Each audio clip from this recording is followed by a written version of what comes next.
ఒక అమ్మ ఉన్నది తీసుకురాపు. ఏదో సమస్య మీద వచ్చిండ్రు. ఇట్రా అమ్మ. ఏం పేరు మీ పేరు? గీత. ఇట్రా. ఎక్కడి నుండి వచ్చిండ్రు? నేను ఆఫీస్పేటలో ఉంటా సార్. నాకు బాగా ఇబ్బంది ఉంటే ఇక్కడ అప్పుల వాళ్ళు బెదిరిస్తున్నారు. ఎక్కడ అప్పుల వాళ్ళు బెదిరిస్తారు? ఆఫీస్పేటలో ఉంటుండే నేను. నాకు 12 lakhs అట్లా అప్పు అయిపోయింది. అయితే నేను వాళ్ళ వేధింపులు ఎక్కువ అయిపోయినాయి. అయిపోతే నేను ఎట్లా బతకాలి ఏంది, నాకు 2 పిల్లలు ఉన్నారు. స్కూల్లో పంపిస్తే ఆడబోయి పిల్లలకి టార్చర్ చేస్తున్నారు. మీ అమ్మ అది ఇది అని కంప్లైంట్ ఇస్తాము. మీ సొంత ఊరు ఎక్కడ? మాది ఇక్కడే సార్, లోకలేనా? ఆఫీస్పేటే. మేము పుట్టి పెరిగింది ఇక్కడే. ఇద్దరు మాకి లవ్ మ్యారేజ్. మా మమ్మీ వాళ్ళు చూడరు. మా మమ్మీ డాడీ దూరం పెడతారు, మాకి చూడరు. అయితే చాలా ఇబ్బంది పడుతున్నా. అయితే ఒక ఫ్రెండ్ ద్వారా ఇంకో ఫ్రెండ్ ఇట్లా రాజు అని ఒక వ్యక్తి ఉన్నాడు. అయితే ఆయన ఏమన్నారు, నేను తీర్మానం మల్లన్న ఉన్నారు కదా, అక్కడ మీకు సాయం చేపిస్తా, నువ్వు పిల్లల స్కూల్ వేయించుకుంటావు, నేను ఎందుకమ్మా అడుక్కొని తింటున్నావు, అట్లా ఏదో ఒకటి చేద్దాంలే, నీకు సాయం అయితే నేను చేపిస్తా అని మల్లన్న అన్న దగ్గర తీసుకుపోయినాడు. 3 times పోయినా అన్నా నేను. 3 సార్లు పోయినా. ఒక్కసారి కాదు 2 సార్లు కాదు, 3 times పోయినా అన్న దగ్గర. అన్న రాజు అని ఉన్నాడు. ఈయన ఏం చేస్తాడో నాకు తెలీదు. ఒక దగ్గర అప్పు ఇప్పించినాడు ఈయన. ఎట్లా తెలుసా? ఆయన దగ్గర ఫస్ట్ పని చేస్తున్నా, నాకు అంత ఐడియా లేదు. నేను చెప్తా, నాకు మల్లన్న అన్న తెలుసు అని తీసుకెళ్ళినాడు. తీసుకెళ్తే సరే సార్ అని కొన్ని సరుకులు కూడా ఇచ్చినాడు రాజు అని. స్టూడియోకి ఒక్క మాట కూడా అబద్ధం కాదు సార్, నా పిల్లల పైన ఒక్క మాట కూడా అబద్ధాలు కాదు ఇది. ఆయన తీసుకోపోయినాడు. మా ఫ్రెండ్ ద్వారా ఆయన పరిచయం, నాకు పరిచయం అంటే ఇట్లానే వెహికల్ గురించి పరిచయం. తీసుకోపోయినాడు. తీసుకోపోయి ఇక్కడ మాట్లాడమ్మా, నీకు ఏదైనా సాయం దొరుకుతుంది అన్న దగ్గర అని తీసుకోపోతే ఫస్ట్ రోజు పోయినాము. అయితే బిజీ ఉన్నాడు ఆడ అని ఆయన కొన్ని సరుకులు ఇచ్చినాడు. 1 కిలో 1/2 కిలో ఎందెందో ఉన్నాయి కొన్ని సరుకులు, మిర్చి నమ్మక అది ఏదో ఉంది. తీసుకున్నాడు.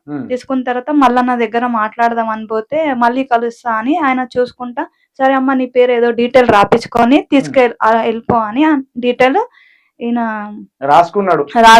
అడ్రస్ రాసుకొని ఫోన్ నంబర్ అడ్రస్ తీసుకొని నేను మళ్ళీ కాల్ చేస్తా, మీరు వచ్చేయండి అని చెప్పినారు. ఎవరు చెప్పిండ్రు? సుదర్శన్ ఉన్నాడు కదా, చెప్పలే. సరే మీ డీటెయిల్ ఇచ్చేసి వెళ్ళిపో అని చెప్పినాడు. మళ్ళీ అన్న ఈయనకు అన్నాడు, సుదర్శన్ డీటెయిల్ వెళ్ళిపోయినాడు. తర్వాత మళ్ళీ ఒకసారి ఫోన్ చేసిన, సార్ ఇట్లా నాకేమన్నా సాయం అంటే, ఎదిగో అమ్మా సాయం అంటే ఇప్పుడు ఏం చెప్పాలి నేను, పిల్లల గురించి అయితే ఏమన్నా చదువు గురించి ఏమన్నా అయితే చేయగలుగుతాం మేము. మామూలుగా అయితే ఆయన ఏం చేస్తాడో తెలీదు, మాకు తెలీదు, సార్కి అన్నకి అడగాలని చెప్పినాడు.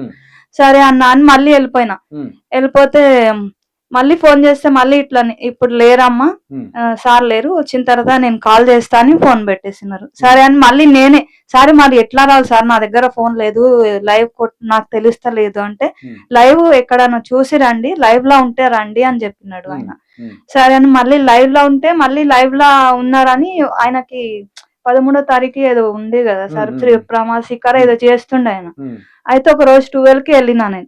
వెళ్ళి కూర్చుంటే అమ్మ ఇలా కలవరు పో అని పంపించేస్తున్నారు.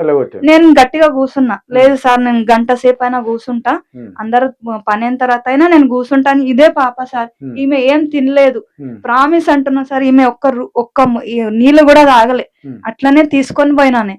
తీసుకోపోతే మమ్మీ వెళ్దామంటే, కొంచెం ఆగు బిడ్డ, మీ గురించి మీ స్కూల్ గురించి అయినా, నా గురించి చెప్పినా స్కూల్ గురించి అయినా చేస్తా అని చెప్పి, అప్పుడు ఈయన ఉండారు కదా ఇంకో ఆయన అసిస్టెంట్ సుదర్శన్ అన్నాడు, పిల్లల స్కూల్ కి అయితే ఏమైనా చేయొచ్చు అమ్మా, మీకైతే ఏం చేయలేడు ఆయన అని చెప్పినాడు. సరే సార్ చదువుకొస్తే సార్ నేను అడుక్కొని తింటాను, నా పిల్లల చదువు గురించి చూస్తాడు కదా అని మళ్ళీ పోయినా సార్ నేను. మళ్ళీ పోతే ఇంకా ఆయన ఏమంటున్నాడు అంటే, సరే ఇంకా వస్తున్నారు పోతున్నారు, శాలువాలు కప్పుతున్నారు, అది ఇది అవుతుంది, కూర్చున్నా గంట 2 గంటలు కూర్చున్నా.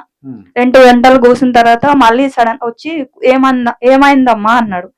అయితే అన్న ఇట్లా పిల్లల గురించేనా స్కూల్ గురించేనా, నాకు ఈ బతుకు తిరుగు ఏం లేదు, మా హస్బెండ్ కి ఇట్లా యాక్సిడెంట్ అయింది, ఆయన ఎక్కువ శాతం ఊర్లోనే ఉంటాడు, ఎప్పుడో ఒకసారి ఇట్లా పిల్లలకి ఎట్లా చూసుకోవడానికి వస్తాడు, ఆయన ఇక్కడ ఉండడు అన్న లేడు, ఈ రైట్ హ్యాండ్ మొత్తం ఇట్లా వణుకుతుంది అన్న. అయితే అట్లా చెప్తే అమ్మ ఇంకా అంటే అన్ని అడగడానికి మా దగ్గర వచ్చినావా అన్నాడు. అంటే చిన్న చూపు, అన్ని అడగడానికి మా దగ్గర వచ్చినావా, అని అంటే, అన్న నాకు చేయకున్నా పిల్లలకి చేయండి అన్న, స్కూల్ గురించి చేయండి, నేను ర్యాపిడో కొడతా అన్న, నేను 2 years నేను ర్యాపిడో కొడతా, 2 years నుంచి ర్యాపిడో కొడతా, ఆల్రెడీ హైదరాబాద్ లో నేను ఐడి ఉంది, ఐడి చూపిస్తా, 2 years నుంచి చేస్తున్నా.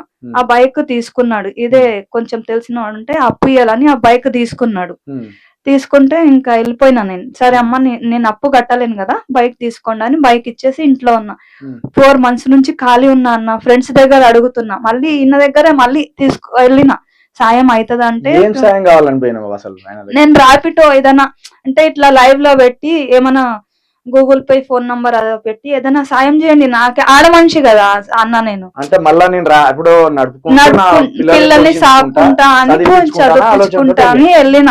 ఆయనకి నా అప్పులు నాకు 12 lakhs ఉన్నాయి అన్న, పోలే నేను నా పిల్లలకి నాకేదన్నా దారి చూపిస్తే ఏదో ఎంత వస్తే దాంట్లో కొంచెం కొంచెం ఇచ్చుకొని నా పిల్లలకి చూసుకుందామని పోయినా నేను.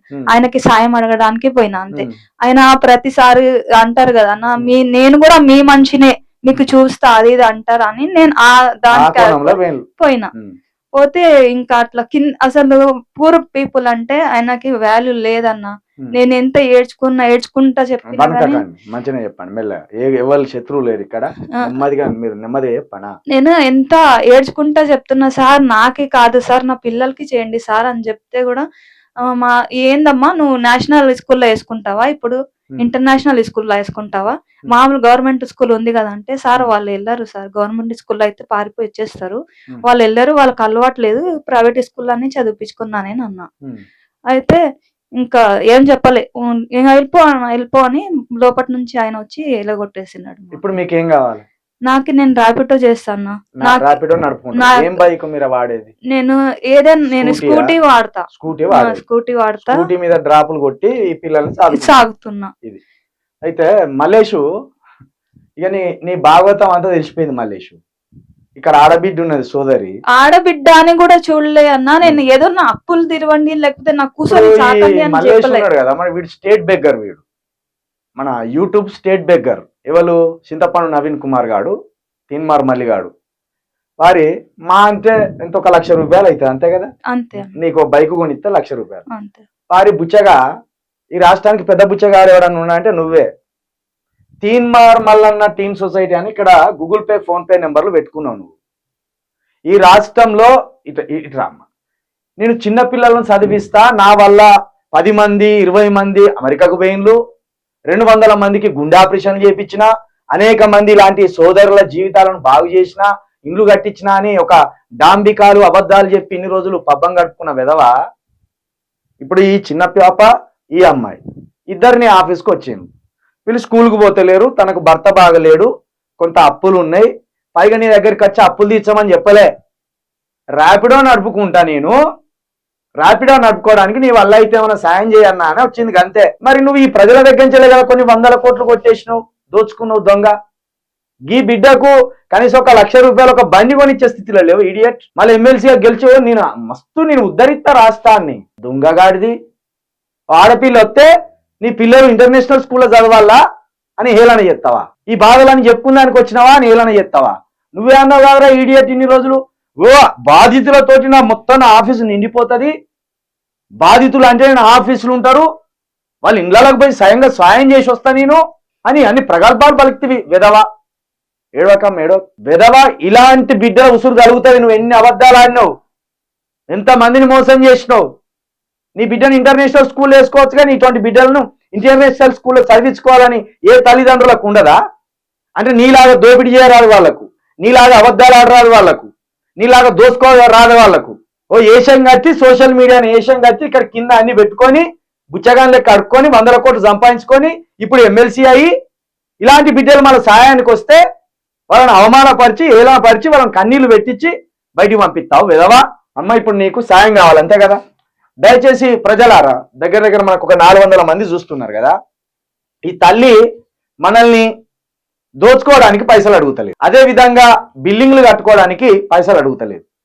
ర్యాపిడో నడుపుకుంటారు అట, చూడండి ఎంత మంచి మాట అన్నదో ఆ చెల్లె చూడండి. ర్యాపిడో నడుపుకుంటా, ఒక ఆడపిల్ల నేను ర్యాపిడో నడుపుకుంటా, ఒక బైక్ కొనుక్కుంటే ఆ ర్యాపిడో నడుపుకొని నా బిడ్డలను చదివిస్తా, నా బిడ్డల కడుపు నింపుతా, నా కడుపు నింపుకుంటా, నా భర్త యాక్సిడెంట్ అయి నడవలేని స్థితిలో పని చేయలేని స్థితిలో ఉన్నాడని అంటోంది. దయచేసి 300 మంది ఇక్కడ 400 మంది మన లైవ్ చూస్తాను కదా, నేను ఒక్కడికే మీ అందరికీ చేతులెత్తి నమస్కరిస్తున్నా. మనిషికి ఒక 100 రూపాయలు 200 300 మీకు ఎంత దోస్తా అంత. ఈ ఐడి ఎంత మీది? ఇది 1662 ఐడి ఇట్లా ఉంటది. గీతా అగర్వాల్ మీ పేరు. రేటింగ్ 4.8 ఉంది. 1.5 సంవత్సరాలుగా చేస్తున్నారు ఈ ఫోన్ లో ఆర్డర్స్. దాదాపుగా ఈ తల్లి చూడు నిజంగా ఎంత గ్రేట్. ఒక ఆడపిల్ల హైదరాబాద్ లో ర్యాపిడో నడుపుతూ 1600 ట్రిప్పులు కొట్టిందా, 1600 ట్రిప్పులు తోలింది. అరే ఆమె పట్టుదల కన్నా కనీసం ఆమె అడక తింటలేదురా నీలాగా యూట్యూబ్ లో అడక తినలే. ఆమెకున్న ఆరోగ్యం దృష్ట్యా, ఆమెకున్న శక్తి దృష్ట్యా పనే వేసుకుంటాంది పాపం. ఆమె నీలాగా అడక తినలే. 1600 ట్రిప్పులు కొట్టిన హైదరాబాద్ లో మామూలు కాదు. ర్యాపిడో నడపాలంటే విపరీతమైన ట్రాఫిక్, మొగోళ్ళే కొన్నిసార్లు అదుపు తప్పి పడిపోతారు. ఒక లేడీ ర్యాపిడో నడుపుతా అండి, గ్రేటు. దయచేసి మన మిత్రులు, ఇది చూస్తున్న మిత్రులు ఎవరైతున్నారో మీ అందరికి చేతులెత్తి దండం పెడుతున్నా. ఇక ఈ పాప ఎంత అమ్మా నువ్వు క్లాసు? ఏ క్లాసు? ఏ క్లాస్ చెప్పు? 2nd క్లాస్ అట. మీ పేరు గీతా అగర్వాల్. ఇద్దరు పాపలేనా? ఒక పాప ఒక బాబు. ఒక పాప ఒక బాబు. బాబు ఏం చేస్తాడు? బాబుకి హెల్త్ కొంచెం బాగలేదు, ఇప్పుడు స్కూల్ కి పంపిస్తామంటే బాగాలేదు. ఆయన ఏజ్ ఎంత? ఆయనకి 10 years. ఆయనకి 10 years. ఇద్దరు చిన్న పిల్లలే, పసిపిల్లలే. ఆరోగ్యాలు బాగా చెప్తాను కూడా అంటే కాదురా విధవ. చిన్నపిల్లలకు మేము ఆపరేషన్ చేపిస్తాం, చిన్న పిల్లల ముడ్లు కడుగుతాం. ఎన్ని అబద్ధాలు ఆడుతీవురా నీ బతుకులా కట్టే.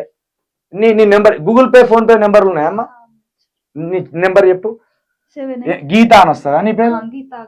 గీతా అగర్వాల్. గీతా అగర్వాల్ నెంబర్ చెప్పండి.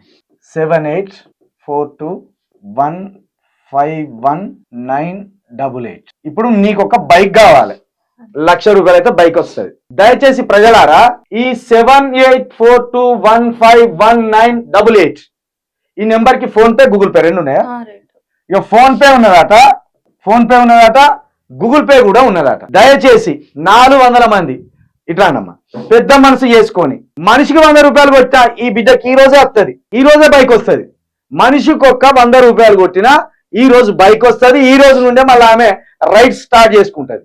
ఆ రైడ్ స్టార్ట్ చేసుకున్నాదంటే ఆమె గాసం వెళ్తుంది, ఆమె బిడ్డలను పోషించుకుంటది. ఎవరిని చేయి ఆపి అడిగే అవకాశమే ఉండదు. కాబట్టి మనిషికి ఒక 100 రూపాయలు కొట్టండి. మనం ఇలాంటి వాళ్ళనే కాపాడుకోవాల్సింది. తెలంగాణ ప్రొటెక్షన్ ఫోర్స్ అనేది నేను పెట్టిందే గిందుకు. 1 ఇలాంటి ఆడపిల్లలకు సహాయం చేయడం, 2 చదవలేకుండా వెనుకబడిపోయిన వాళ్లకు సాయం చేయడం, తెలంగాణలో సమస్యల మీద మనం మాట్లాడడం. దయచేసి ఒక మంచి సాయం చేసిన వాళ్ళం అవుతాం మనము. ఆడపిల్ల తాగడానికో తినడానికో బిల్డింగ్లు కట్టుకోవడానికో అడుగుతలేదు. ఒక దొంగను నమ్మి ఈ రాష్ట్రాన్ని దోసుకున్న దొంగ, ఈ రాష్ట్ర ప్రజల పైసలను దోసుకొని ఎమ్మెల్సీ ఎదిగిన దొంగ దగ్గరికి పోయి సాయం అడిగితే గెంటేసిండు, నెట్టేసిండు. మన దగ్గరికి వచ్చింది సాయం కోసం. నేను కూడా సాయం చేస్తా. ముఖ్యంగా మీరేసిన ఫండ్స్ తోటి ఆ బిడ్డకు కొంత దారి దొరుకుతుంది. ఇక రేవంత్ రెడ్డి గారు మహిళలను మీరు లక్షాధికారం చేస్తా, కోటీశ్వరం చేస్తా అని ప్రగల్భాలు పలికింది కదా. మీకు ఏమాత్రం పెద్ద మనసు ఉన్నా ఈ బిడ్డకు సాయం చేయవలసిందే. ఈ బిడ్డ అడ్రస్ తెలుసుకొని ఈ బిడ్డకు సాయం చేయండి. అందుకే ఇక్కడ నెంబర్ కూడా ఇచ్చినాం. మీరు ఖచ్చితంగా మీ కాంగ్రెస్ సోషల్ మీడియా రోజు నా న్యూస్ ఛానల్ చూస్తుంటారు. ఈ 9842151988 ఇది గీతా అగర్వాల్ నెంబర్.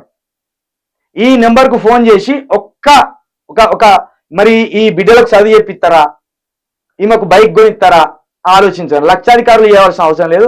ఇక 2,500 రూపాయలు మహిళలకు ఇస్తారంటారు కదా, మొట్టమొదటి మహిళ ఈమె కావాలి. ఎందుకంటే తన భర్త పని చేయలేని స్థితిలో ఉన్నాడు, 2 పిల్లలు ఉన్నారు.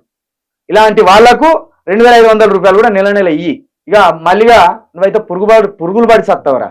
ఒక ఆడపిల్ల వచ్చి జస్ట్ 1,00,000 రూపాయలు నువ్వు ఎలక్షన్ల కోసం 30 కోట్ల రూపాయలు ఖర్చు పెట్టినావు. గక్కనే కాదు దొంగ నల్గొండల ఆ శంకర్రావుకు 50 లక్షలు పంచమని ఇస్తే వేసుకుని పోయింది అని చెప్తే మొన్నటిదాకా పోలీస్ స్టేషన్లో పంచాయతీ జరిగే. గా బిడ్డ కన్నీళ్లు పెట్టుకునే ఇక్కడికి వచ్చి విధవా ఎందుకు బతుకుతున్నావురా? సమాజం నుండే దోసుకుంటావు, సమాజానికి ఇవ్వడానికి నీకు బాధ అనిపిస్తుందా? నెలకు ఒక్కలకే సాయపడు. రోజు సాయపడాలంటే మన శక్తి కూడా సరిపోదు. నెలకు ఒక్కరికి సరిపోతుంది విధవా. అమ్మ మీకు సాయంత్రం వరకు ఖచ్చితంగా మన ప్రజలే మీకు ఏదో సాయం చేస్తారు. మీకు ఎంత పడ్డా మళ్ళీ నాకు ఒకసారి ఫోన్ చేయండి. మా వంతు సాయం కూడా మీకు తప్పకుండా ఇవాళ జరుగుతుంది. తప్పకుండా ఈ పిల్లలను కూడా ఎక్కడైనా జాయిన్ చేసే ప్రయత్నం చేద్దాం. ఓకేనా అమ్మ? Okay right. సార్ వద్దు వద్దు వద్దు, ఇది పెద్ద సాయం కాదు. లేకపోతే నేను ఎట్లా అని నాకు ఎక్కడ దారి దొరకలేదు సార్. మీరు ఒక్కసారికి నాకు ఎంత రెస్పాన్స్ ఇచ్చి నాకు ఆదుకున్నారు. మీరు ఏం చేయకపోయినా నాకు ఇప్పుడు కొంచెం నమ్మకం. నేను చచ్చిపోవాలనుకున్నా సార్, మీ దగ్గర రాకపోతే నిజంగా అంటున్నా సార్, నేను చచ్చిపోవాలనుకున్నా. లాస్ట్ అన్నకు ఫోన్ చేసాం, ఒకవేళ ఈయన కూడా రెస్పాన్స్ ఇవ్వకపోతే నేను చచ్చిపోవాలనుకున్నా ఇద్దరిని పిల్లల్ని తీసుకొని. కానీ మీరు తొందరగా స్పందించినారు, నాకు చాలా థ్యాంక్స్ సార్. మీకు బైక్ కొనిచ్చే బాధ్యత మారిపోయిగా, మీరు అలా కూర్చోండి. ఇక్కడ భానుప్రకాష్ ప్రవీణ్ గారు 5,000 రూపాయలు పాప చదువు కోసం ఇస్తానని పెట్టిండు. బ్రదర్, ఇక్కడ మనం నెంబర్ పెట్టినాం కదా మా సోదరిది, ఆ చెల్లెది, దయచేసి ఆ నెంబర్ కి 5,000 కొట్టండి ప్లీజ్.